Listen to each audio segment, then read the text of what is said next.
everyone, I'm Jane Greaves. Here is the main pavilion at the Venice Biennale in Giardini. The title of the exhibition, In Minor Keys, was set by Koyo Kouoh, who died shortly after her appointment. What's on view is a continuation of that framework completed by a broader curatorial team. But Kouoh's death wasn't the only challenge facing this Biennale. Days before the opening, members of the jury resigned. Traditional awards were suspended. Instead, visitors' lines were established, and more than 100 participating artists later refused to be considered for prizes. For many visitors, the questions surrounding this Biennale began long before they entered the exhibition itself. From the entrance to the central pavilion and throughout the Arsenale, visitors encounter masks, shrines, processional assemblage figures, sentinels, and mythic beings drawn from Afro-Atlantic and indigenous traditions. The Biennale places a particular emphasis on African and diasporic artists, a reflection of Kouoh's commitment to expanding the narratives represented within contemporary art.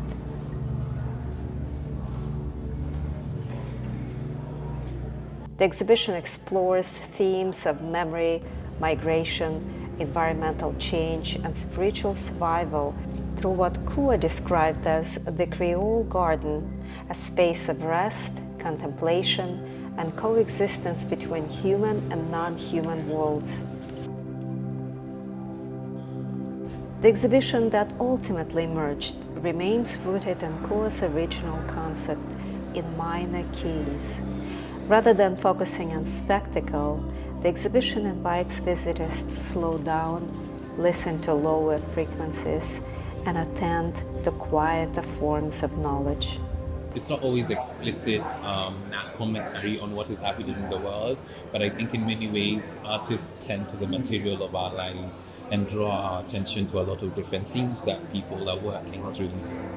The Nairobi Contemporary Art Institute was invited to participate through the school's motif, reflecting Kouoh's commitment to artist-led institutions.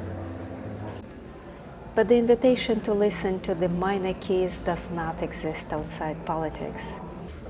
At the entrance to the Arsenale, visitors encounter If I Must Die, a poem by Palestinian writer Refaat Alareer, who was killed in Gaza in 2023. The work signals one of the central tensions of this Biennale: how to create space for reflection while navigating conflicts that continue to unfold beyond the exhibition walls. Geopolitical conflicts also shape the reception of many national pavilions. Despite pressure from the European Union, Russia returns after skipping the previous two editions.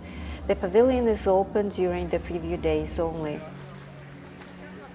It became the site of protest actions, including a performance by Pussy Riot.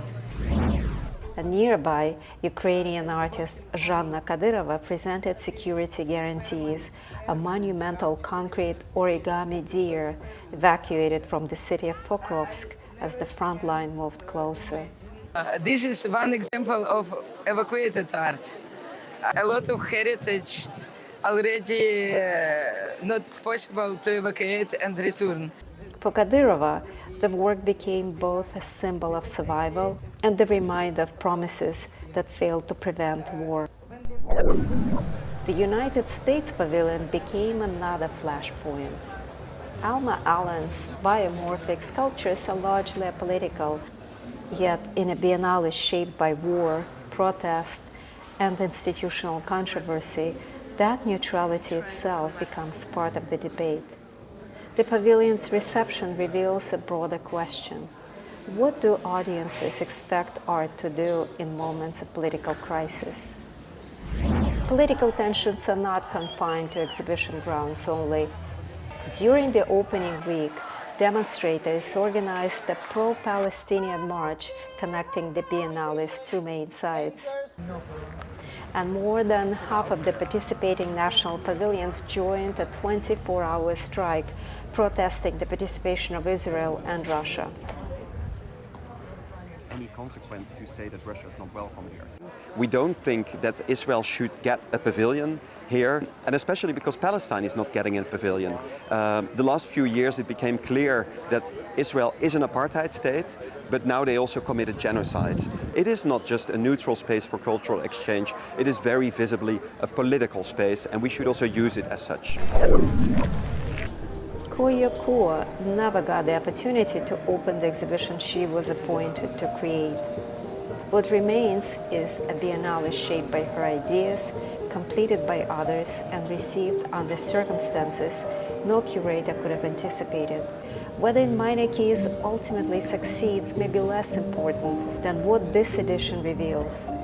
That questions of authorship, participation, and political responsibility can no longer be separated from the institutions that present contemporary art. From Venice, I'm Jane Greaves.